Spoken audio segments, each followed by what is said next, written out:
Isabella Martinez stared at her phone screen through tears she refused to let fall. The message from Bright Horizons Daycare glowed accusingly. Emergency closure due to water damage. Facility closed indefinitely. Her hands shook as she glanced at 3-year-old twins Sofia and Diego, who sat on the threadbare carpet sharing a bowl of cereal, their last box. The twins looked up at her with Marcus's dark eyes, unaware that their world was about to tilt even further off its axis. 6 months. That's how long it had been since the drunk driver took Marcus away, leaving her with 2 children, a stack of medical bills that insurance wouldn't cover, and a grief so deep she sometimes forgot to breathe.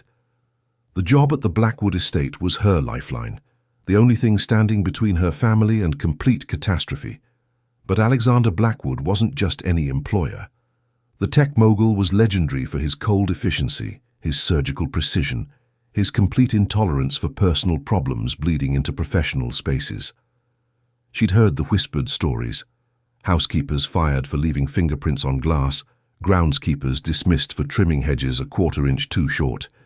Isabella looked at her babies again. Sofia was trying to feed Diego with a tiny plastic spoon, making airplane noises that sent giggles bubbling from his chest. Her heart cracked open with love and terror in equal measure. She had no choice. "Adventure today, babies," she whispered, fighting to keep her voice steady. "We're going to see Mama's work." The Blackwood mansion loomed before them like something from a Gothic novel, all sharp angles and gleaming windows that reflected the Seattle sky. Isabella's stomach churned as she pushed the double stroller through the service entrance, every step echoing her racing heartbeat. She'd planned it perfectly. The East Wing storage room was rarely visited, tucked away near the industrial laundry machines. She set up their makeshift nursery with military precision, Sofia's tablet propped against a detergent bottle, soft blankets spread across the floor, a baby gate blocking the doorway. "Mama will be right back," she whispered, pressing kisses to their foreheads. Diego reached for her face with chubby fingers, and she almost broke. Just a little while. For 3 hours it worked. Isabella moved through her cleaning routine like a ghost, ears tuned to every sound. She polished marble until it gleamed, arranged flowers with architectural precision, and checked on the twins every 15 minutes. They played quietly, enchanted by the echoing acoustics of their temporary hideaway. Then she heard it, the distinctive purr of his Tesla in the driveway. Alexander Blackwood never came home early. That was rule number 1 in his perfectly ordered universe. Isabella's blood turned to ice. She was in the main library, halfway through dusting rare first editions, when she heard it, the unmistakable sound of small hands patting against metal, followed by Sofia's musical laughter echoing through the mansion's hallways. No, no, no, no. She abandoned her cleaning supplies and ran, but it was too late. Alexander stood in the marble foyer, briefcase in hand, staring down at the most impossible sight. 2 tiny children had somehow escaped their confinement and were now using his priceless antique serving pieces as drums, creating a symphony of chaos in his perfectly silent sanctuary. Isabella skidded around the corner just as Alexander's dark eyes met hers. For a moment that stretched like eternity, neither moved. His expression was unreadable, not angry, not surprised, just blank in that terrifying way that made hardened CEOs break into cold sweats. Diego, blissfully unaware of the crisis unfolding around him, dropped his makeshift drumstick and crawled toward the towering man in the expensive suit. The marble was slippery under his tiny knees, but he was determined, pushing forward with the single-minded focus only toddlers possessed. Alexander blinked, clearly stunned, as the little boy reached him and sat up on unsteady legs. Then Diego did something that stopped Isabella's heart entirely. He raised his chubby arms toward this stranger and smiled, that devastating innocent smile that had been Marcus's gift to both his children. "Papa," Diego said clearly, the word echoing off the vaulted ceiling like a prayer. The silence that followed was deafening.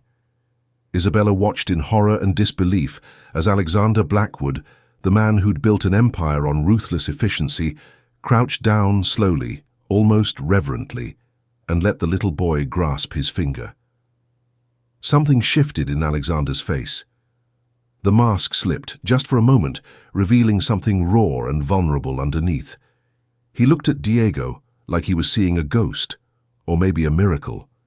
Sofia, never one to be left out, scooted closer and offered Alexander a dented pot lid like it was the crown jewels. He accepted it with both hands, his movements careful and wondering. "Which one called me that?"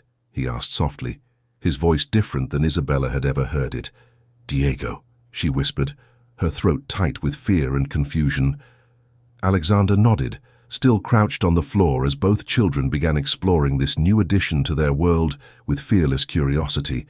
Diego patted his face with sticky fingers, while Sofia tugged at his silk tie, and he let them, his expression growing softer with each passing moment.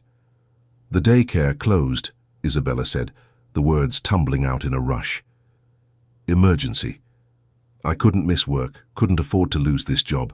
I'm sorry, I'm so sorry." "You don't need to apologize." His voice was quiet, steady. "They're not a problem." Isabella's knees nearly gave out.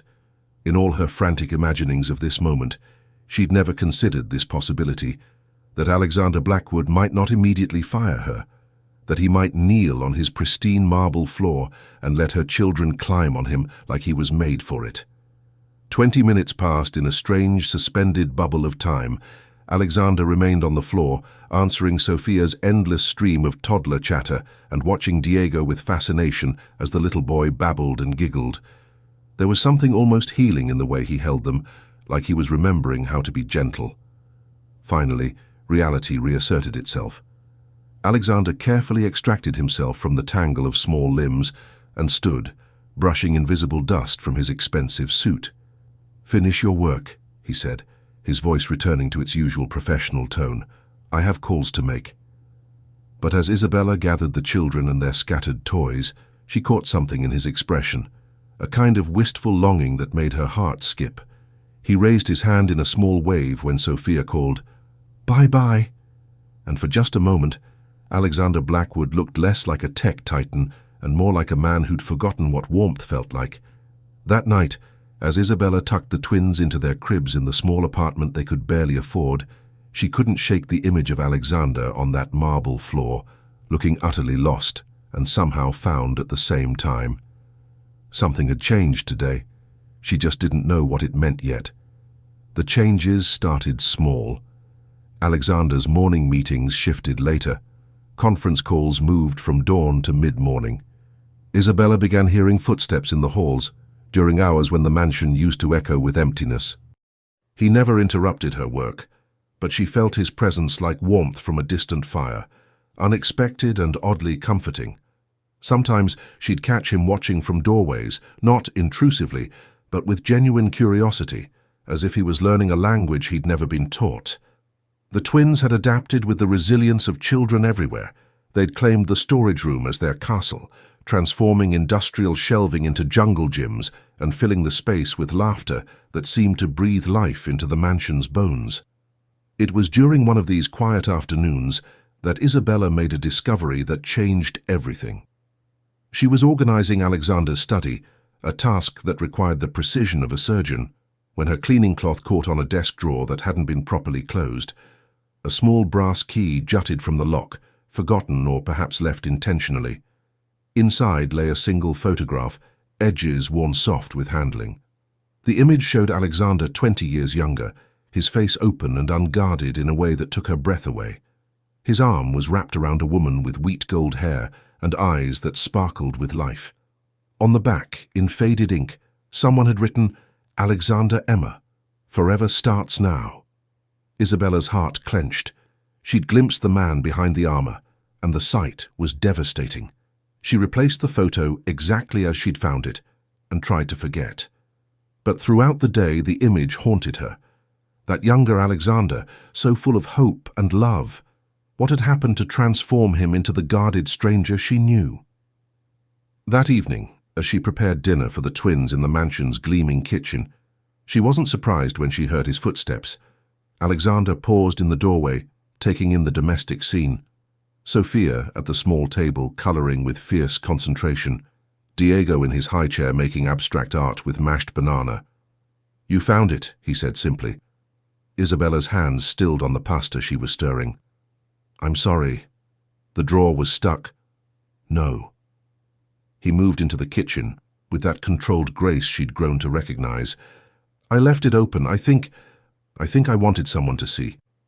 He sat down across from Sofia, who immediately abandoned her crayons to show him her masterpiece, a wild explosion of purple and green that she proudly declared was a dragon. "It's magnificent," Alexander said with complete sincerity, and Sofia beamed. "Her name was Emma," he continued, his voice carefully neutral. "We were engaged for 2 years. She left the night my father died." Isabella turned from the stove, her heart aching for the pain she heard beneath his controlled words. "I came home from the hospital," he continued, watching Sofia add orange flames to her dragon. "She was gone. Left a note saying she couldn't handle my grief, that she needed someone who could be fully present, someone who wasn't broken." The words hung in the air like smoke, bitter and lingering. Sofia reached over and patted Alexander's hand with her tiny one, leaving a smudge of purple crayon on his skin. He looked down at the mark like it was precious. "Since then," he said quietly, "I've kept everyone at arm's length. Safer that way." Isabella set down her wooden spoon and moved closer, driven by an impulse she didn't fully understand.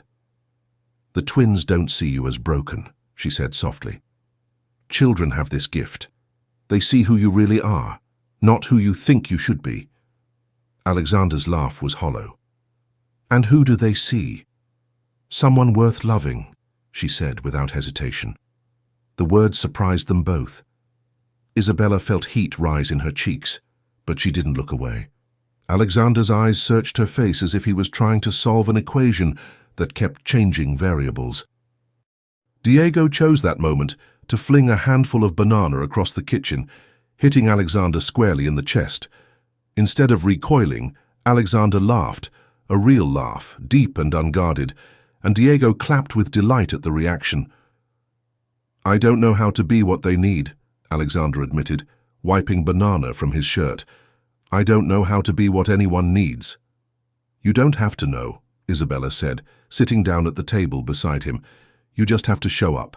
That's what love is, showing up even when you're scared." That night, after the twins were asleep, Isabella found a note on her small apartment door. In Alexander's precise handwriting, it simply read, "Thank you for seeing me. A." She pressed the note to her chest, and for the first time since Marcus died, allowed herself to hope that maybe, just maybe, she wasn't meant to carry all this weight alone. Victoria Sterling arrived like a storm front, all sharp edges and perfectly applied venom.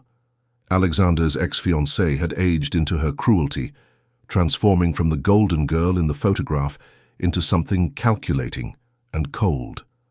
The charity gala was her idea, a chance to showcase Alexander's commitment to family values, while subtly undermining everything real he'd begun to build. She moved through the mansion's grand ballroom like she owned it, air-kissing donors and whispering poison into eager ears. Isabella worked in the background, invisible as always, serving champagne to people who looked through her like glass. She'd learned to navigate these events with quiet efficiency, but tonight felt different. Victoria's presence made the air itself feel toxic. "So you're the little charity case I've been hearing about." Isabella turned to find Victoria blocking her path to the kitchen, crystal flute in hand and ice in her eyes. "I'm sorry." Isabella kept her voice level, professional. Victoria's smile was a blade. The single mother playing house with Alexander's loneliness. How predictable. She stepped closer, lowering her voice to a whisper sharp enough to cut. "Did you really think this was real? That a man like Alexander could want someone like you?" Each word landed like a physical blow, but Isabella forced herself to remain still. "You're a convenience," Victoria continued, savoring each syllable. "A bandage for his wounded ego. But bandages fall off, darling, and when they do, the wound underneath is always worse than before." Isabella tried to move past her, but Victoria caught her arm. "He loved me," she hissed, "really loved me, and I broke his heart so thoroughly that he'll never trust anyone again." especially not some desperate little nobody with baggage. The words followed Isabella for the rest of the evening, echoing in her mind like a curse. When she finally escaped to check on the twins, sleeping peacefully in the newly finished playroom, she found her hands shaking. Was Victoria right? Was she just a temporary comfort, a distraction from Alexander's real life? The doubt crept in like poison, making her question every kind word, every gentle gesture, every moment of connection she'd thought was real. When Alexander found her an hour later, sitting in the dark nursery with tears streaming down her face, she couldn't even look at him. Isabella. His voice was soft, concerned. What happened? Nothing, she whispered. I'm just tired. But Alexander wasn't fooled. He knelt beside her chair, his eyes searching her face in the dim light from the hallway. Victoria talked to you, he said. It wasn't a question. Isabella's silence was answer enough. Alexander was quiet for a long moment, and when he spoke, his voice carried a weight she'd never heard before. She's right about one thing, he said finally. I did love her, completely, blindly. And when she left, it nearly destroyed me. Isabella's heart clenched, waiting for the blow. But she's wrong about everything else, Alexander continued, reaching out to gently touch her cheek. You're not a charity case or a convenience. You're not temporary or desperate or replaceable. His thumb brushed away her tears with infinite tenderness. You're the woman who brought light back into this house. You're the mother who shows me what real strength looks like every day. You're the reason I remember what it feels like to hope. Isabella finally met his eyes, seeing nothing but truth reflected there. Victoria was beautiful, Alexander said, his voice steady and sure. But she was never brave. Not like you. She couldn't handle real life, real love, real commitment. But you face every day with more courage than she ever possessed. He leaned forward, resting his forehead against hers. I'm not saying this because I'm grateful, or lonely, or trying to fill a void, he whispered. I'm saying it because it's true, because somewhere along the way I fell in love with you, not as a replacement for what I lost, but as the beginning of something I never knew I wanted. The words hung between them like a bridge. Neither was sure they were ready to cross. But as Sofia stirred in her sleep and Diego made tiny snuffling sounds from his crib, Isabella realized something profound. This wasn't about replacing what they'd lost. It was about building something entirely new. I'm scared, she admitted. So am I, Alexander said, his voice rough with emotion. But maybe that's okay. Maybe the best things are worth being scared for. The silver compass had been Alexander's grandfather's, a family heirloom displayed in the front parlor for as long as anyone could remember. When it went missing on a Tuesday morning, the staff buzzed with nervous energy. Alexander's reaction was measured, controlled.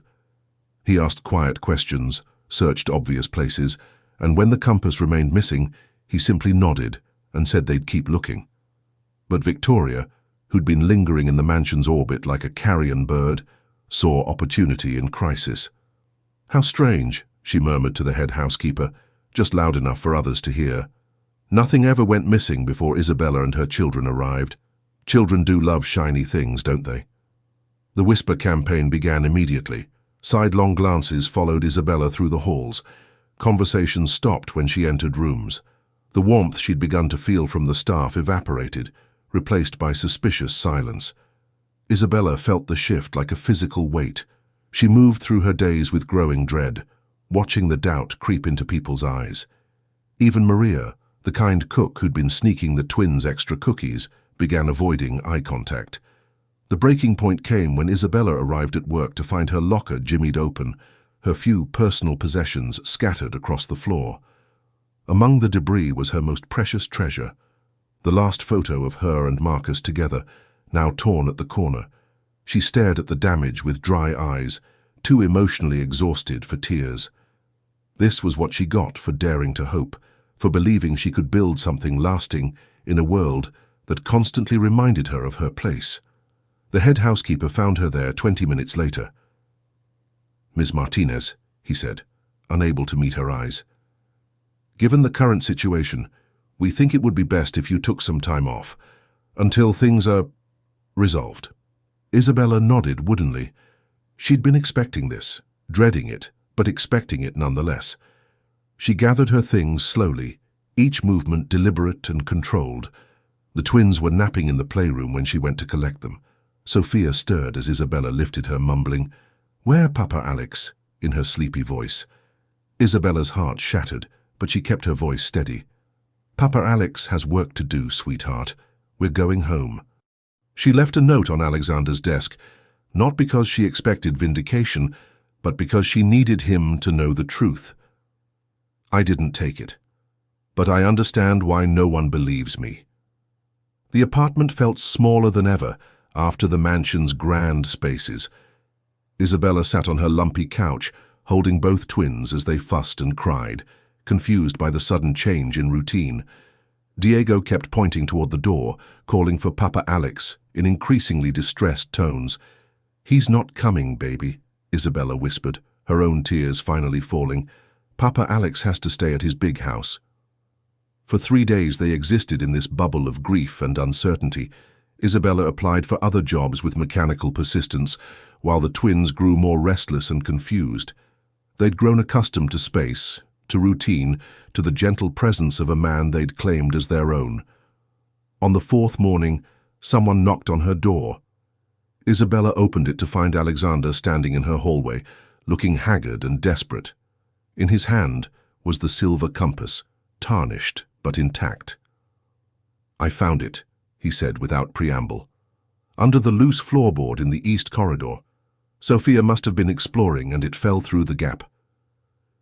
Isabella stared at the compass, then at his face, seeing exhaustion and regret etched in every line. "I should have looked harder," he continued, his voice raw. "I should have defended you. I should have—" "You should have trusted me," Isabella said quietly.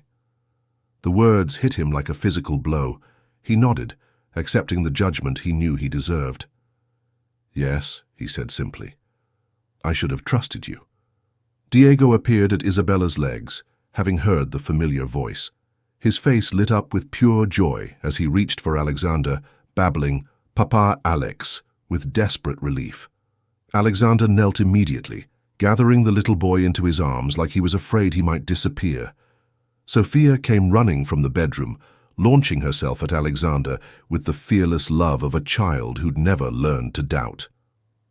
"Come home," Alexander said, his voice thick with emotion as he held both children. "Please.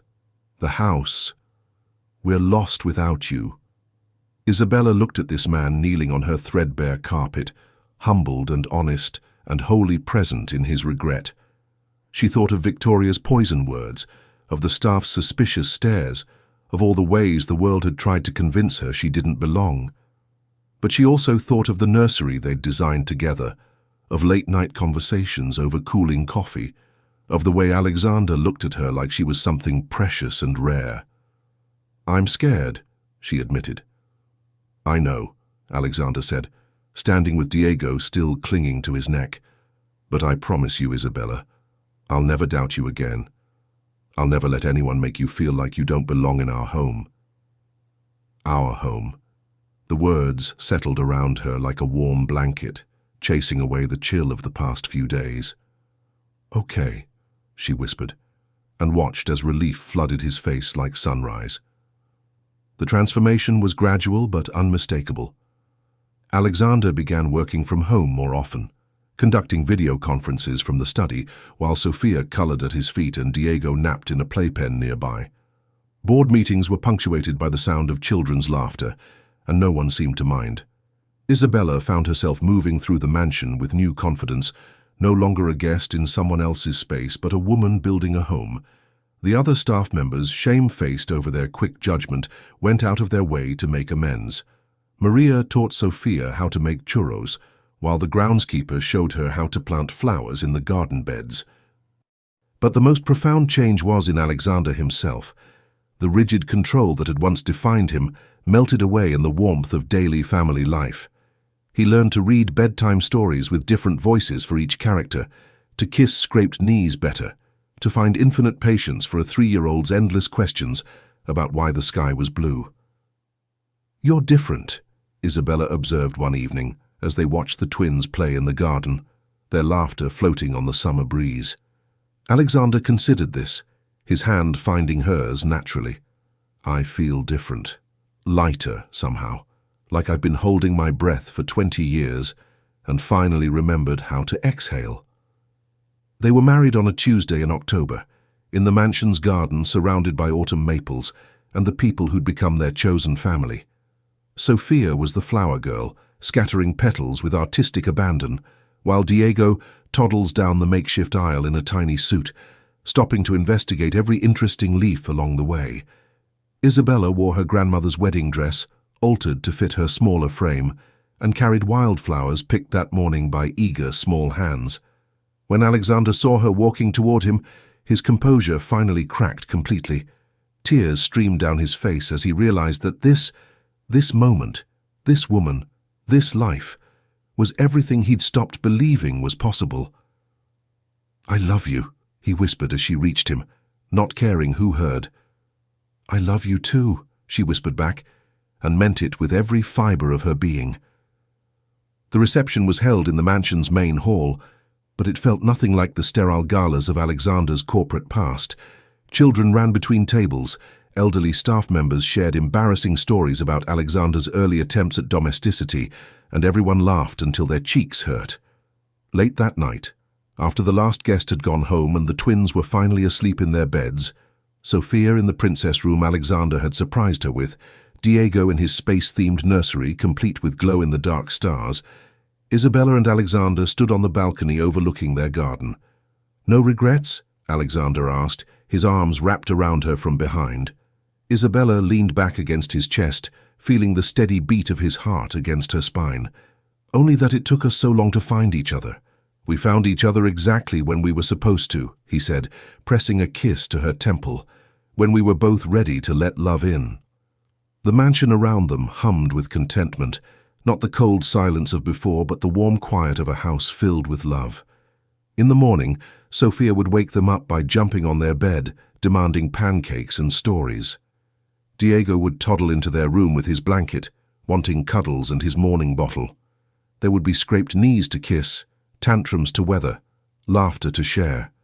There would be life, messy and beautiful and real. As they stood there in the soft darkness, Isabella thought about the woman she'd been just a year ago, desperate, grieving, certain that happiness was something that happened to other people. She thought about Marcus, and knew somehow that he would approve of the man who'd become a father to his children, who loved them with the fierce protective tenderness they deserved.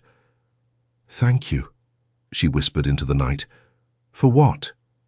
"For showing up, for staying, for choosing us every single day." Alexander turned her in his arms so he could see her face in the moonlight. "Thank you for teaching me that love isn't something that breaks you.